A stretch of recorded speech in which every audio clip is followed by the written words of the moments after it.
Los protagonistas de la noticia en Notimundo.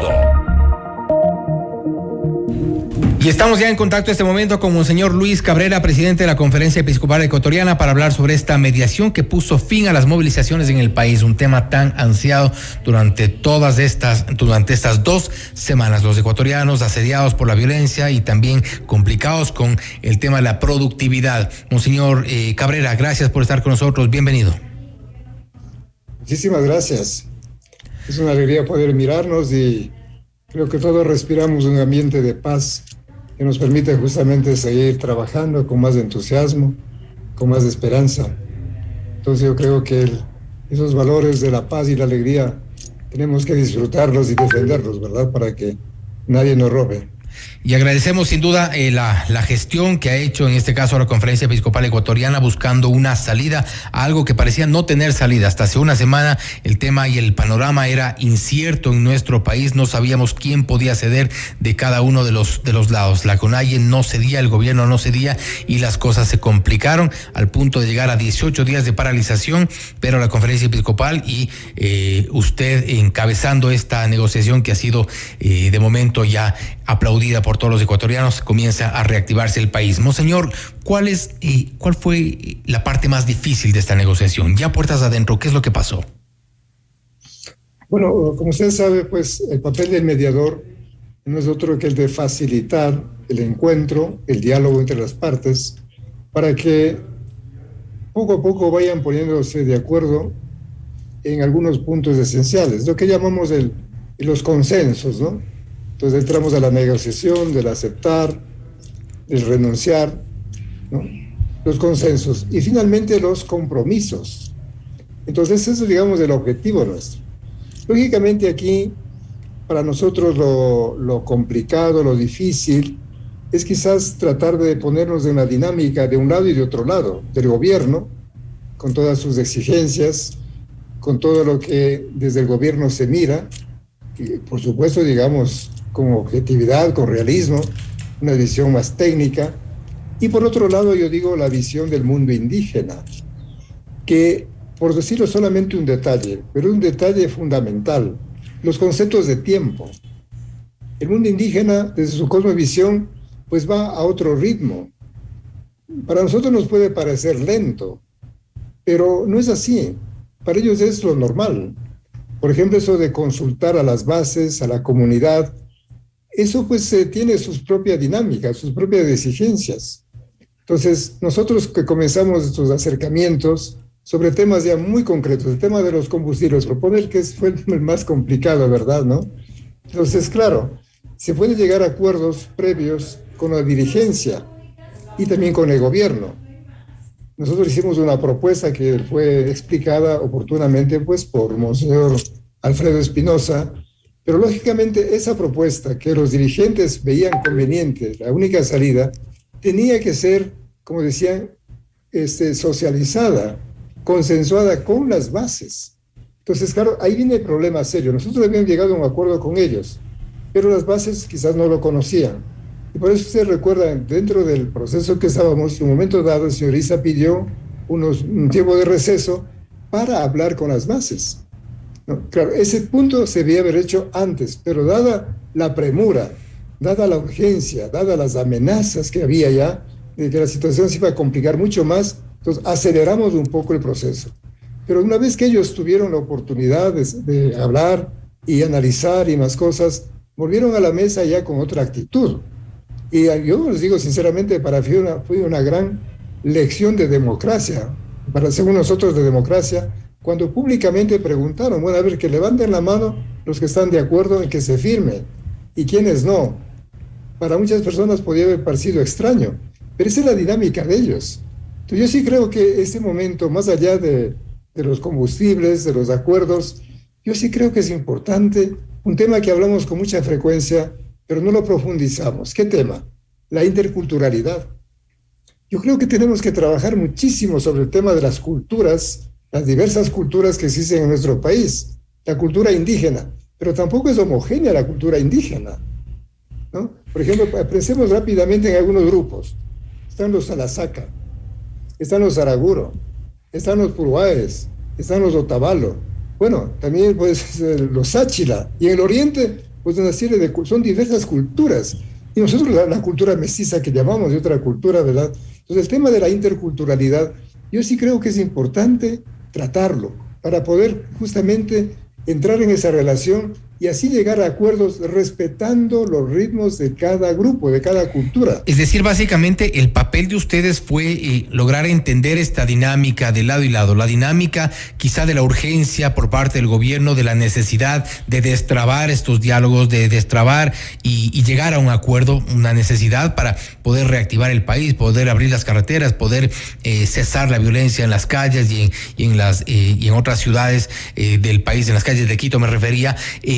Y por otro lado también entender esta dinámica del movimiento indígena de consultar por una parte a los dirigentes de otras organizaciones también que son parte de la CONAIE y de ahí hacia abajo al resto de las bases, organizaciones ya de distintas comunidades a nivel nacional. Exactamente. Por ejemplo, un factor clave, fundamental para la negociación es la confianza. Entonces, ¿cómo crear ese espacio donde las partes dejen de lado la sospecha, el miedo a ser engañados, el miedo a que a lo mejor se aprovechen? Entonces, el factor confianza, pero es un proceso largo. Yo realmente salí contento porque esos factores que llevan tiempo los pudimos trabajar rápido. El tema confianza, el tema paciencia, el tema perseverancia. En cambio, hay otro mundo en el que nos vamos nosotros que va por otro lado. El tema prisa, por ejemplo, la prisa, lo inmediato, lo digital. Queremos ya las cosas para ayer, como decimos, ¿verdad? Entonces vivimos en otro ritmo. Entonces el mundo indígena va por otros, tiene otras cosmovisiones. Entonces eso ha sido para nosotros, digamos, importante. Quizás a mí me ayudó mucho, y tengo que decirlo abiertamente, el haber vivido 7 años en Riobamba. Y claro, cuando yo participé en un congreso sobre cultura indígena, yo me quedé fascinado, impresionado. Todos los conceptos de espacio, los conceptos de tiempo, los conceptos de relación entre un grupo y otro grupo. Y esto que es parte de un ejercicio democrático interno.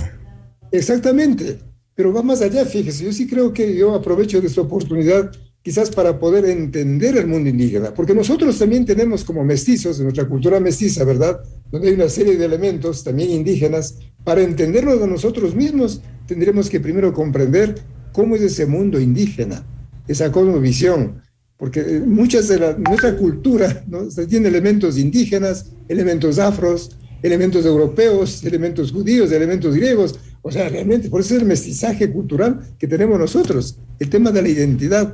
Entonces yo sí creo que eso es importante como contexto, como trasfondo, para haber entendido esa situación. De hecho, llegó un momento dado en que decía, esto no va más, esto se acaba. Decía, no, calma, hay que respetar los ritmos. Si aquí hay que darnos 10 horas, tenemos que darnos las 10 horas. Dice, no, esto ya está pesado, esto ya no va más adelante. Y de hecho parecían... Las concesiones que tenemos, ¿verdad? Y de hecho parecían 3 horas interminables, las primeras 3 horas de la mañana, claro. Y posteriormente cuando... 3 horas no son nada. Yo he usado en celebraciones no solamente religiosas, sino sociales, culturales de ellos, allá en Riobamba, hablo del mundo Puruá, de ese grupo, y pueden estar 6 horas, 8 horas, 10 horas. El tiempo pues tiene otra connotación, fíjese. Ahora, en el momento en el que ustedes salen ya como mediadores, digamos, a anunciar que ha habido un acuerdo, que se hablaba del tema de los combustibles, incluso se anunció la reducción de estos 5 centavos en 3 tipos de combustible. Entre ese momento y la firma del acuerdo hubo un momento, quizá el de mayor tensión del día de hoy, donde no se sabía si realmente había acuerdo, al punto que inclusive periodistas que estaban reportando desde ese lugar ya hablaban de haber llegado a un acuerdo, de que el paro finalizaba, y gente de las comunidades les decían que no había finalizado mientras no se firme, y la firma costó otro tiempo más que fue tenso. Claro, de hecho, yo puedo comentar del proceso que seguimos como mediadores. O sea, apenas recibimos la invitación, tanto de las comunidades indígenas como del gobierno, y respondimos afirmativamente que aceptábamos eso, comenzamos a trabajar. Y el primer trabajo era acercarnos al mundo indígena y al gobierno y tratar temas concretos. Eso tengo que decirlo, nos llevó toda la noche. Claro, comenzamos a trabajar desde las 7 de la noche, pero era, ¿no? Vamos por acá con la dirigencia y más cosas. De tal manera que a eso de las 3:30 de la mañana se llegó ya a un acuerdo mínimo. Entonces, por eso cuando nosotros convocamos a la rueda de prensa, decíamos para contarles los avances que tenemos, los avances. Pero habíamos convocado, recuerdo usted, para las 9:30 de la mañana. Pero a las 9:30, nuevamente ya, la dirigencia con otras personas decía, veamos cómo está el acuerdo. Aquí hay que aportar algo más. Y por eso nos pasamos 2 horas, de 9:30 a 11:30 de la mañana. Lógicamente después, pero me pareció interesante para que vean que no ha habido ningún acuerdo, como se dice, a escondidas. No, entre cantos de medianoche, no. Era así, era el proceso que nos llevaba allá. Y aparte claro, también hubo la inconformidad inicialmente por parte, por ejemplo, el dirigente de la FENOCIN, Gary Espinosa, que él inicialmente no estaba seguro, no se notaba seguro de firmar el acuerdo. Claro, por ejemplo, de hecho, pues, desde ayer que comenzamos, durante la madrugada, lógicamente él no estuvo en estos diálogos, hay que decirlo. Pero sí estaban otras personas de la FENOCIN, pero ellos se comprometieron a transmitir, a decir, mire, estos son los pasos que hemos dado, hemos ido acordando poco a poco, pero a lo mejor faltó eso. Y por eso cuando llega a la mesa, se sienta ahí y dice, yo no estoy de acuerdo con eso.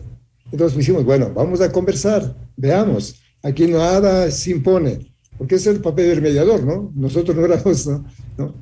Que el tema, por ejemplo, de la gasolina es verdad. Era pues ahí, como se dice, el tira y afloja, ¿verdad? El gobierno ha dicho 10 centavos, no más. El mundo indígena, pues habían propuesto 40. 40 era la propuesta. 40.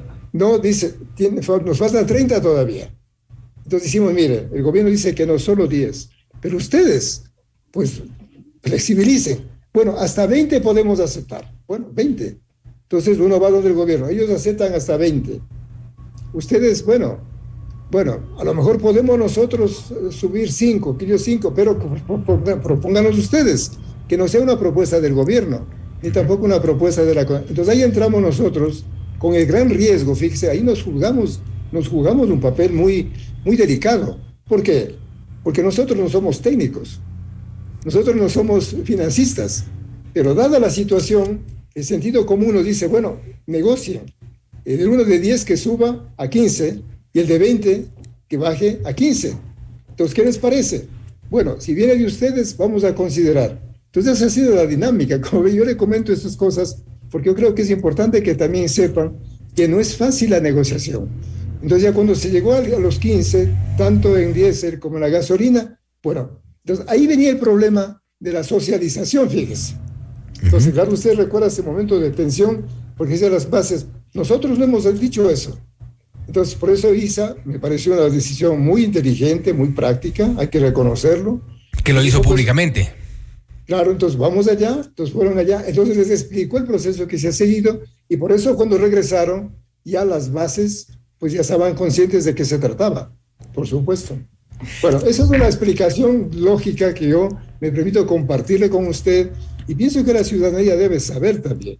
Y es interesante saber estos detalles porque también debe haber un entendimiento por parte de la ciudadanía de lo que ocurrió puertas adentro y cómo es esta dinámica de las negociaciones, esta dinámica, esta democracia interna entre las comunidades indígenas para tomar decisiones, lo cual es importante conocer, saber y entender por un lado. Pero hay también... entendimiento por parte del sector indígena de que esto, lo que hablamos hace un momento con uno de los analistas políticos, Hernán Pérez Luz, el hecho de que eso no va a influir directa y rápidamente en la economía de la gente del campo, de los indígenas, de quienes están produciendo en las distintas comunidades. Esta rebaja de los 15 centavos en el precio de las gasolinas no va a ser dramática, influyente dentro de su economía diaria. ¿Esto se ha comprendido bien? Por supuesto. Eso está clarísimo. Ellos son conscientes de que esos 15 centavos que el gobierno pues sube, pues no influye mucho en su economía. No influye.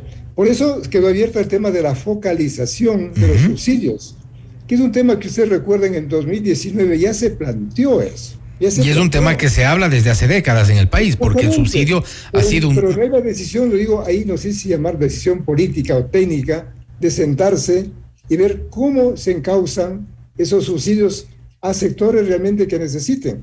Porque si no, claro, y ahí vienen los técnicos, por eso mucha gente no está de acuerdo que se haya subido, por ejemplo, o se haya rebajado, ¿no? los 15 centavos de la gasolina, porque es un perjuicio al Estado. Por supuesto, hablan de casi $1.000 millones en el año.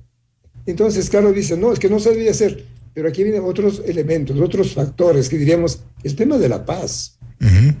El tema de la paz realmente que está por encima de los intereses económicos. Y el precio que hemos pagado los ecuatorianos es demasiado alto para esto. Exactamente, por supuesto, claro, yo digo, tenemos que analizar con calma las cosas. Por eso yo abrigo la esperanza de que esta vez las partes se sienten, por eso hablamos de mesas técnicas, donde expertos especializados en economía, pero también en temas antropológicos, ¿verdad? En temas sociológicos, no solamente cuestión de números, porque todos esos elementos entran en juego en ese tipo de negociaciones. Entonces yo abrigo la esperanza de que estas mesas técnicas ya de una vez por todas hagan un análisis sereno, profundo, objetivo de la focalización de los subsidios. Y ojalá que no se caiga esta negociación, que todo vaya hacia adelante, que las decisiones sean las más adecuadas. Hablar sin duda de lo que usted nos ha mencionado, entender, sumar y también ser empáticos con lo que ocurre tanto dentro del movimiento indígena como de parte del gobierno. Esta negociación que ha terminado ya hoy con el fin del paro, y agradeciéndole también, monseñor Cabrera, por las gestiones que se ha hecho y por habernos concedido esta entrevista para contarnos más de lo que ocurrió puertas adentro en un proceso sin duda histórico que ha puesto fin a 18 días de paro. Gracias a ustedes. Lo hemos hecho con todo el corazón, que a lo mejor cometiendo errores, es parte de la dinámica, pero ha habido toda la buena intención de colaborar en ese proceso de pacificación entre ecuatorianos. Y que todos caminemos precisamente para reparar esos errores cometidos en el camino. También un llamado a los medios de comunicación y a los periodistas, que sin duda cometemos errores y que podemos también siempre subsanarlos. Gracias, monseñor Cabrera. Ha sido monseñor Luis Cabrera, presidente de la Conferencia Episcopal Ecuatoriana, hablándonos sobre esta negociación, esta mediación que puso fin a las movilizaciones en el país. Esto es Notimundo Estelar, siempre bien informados.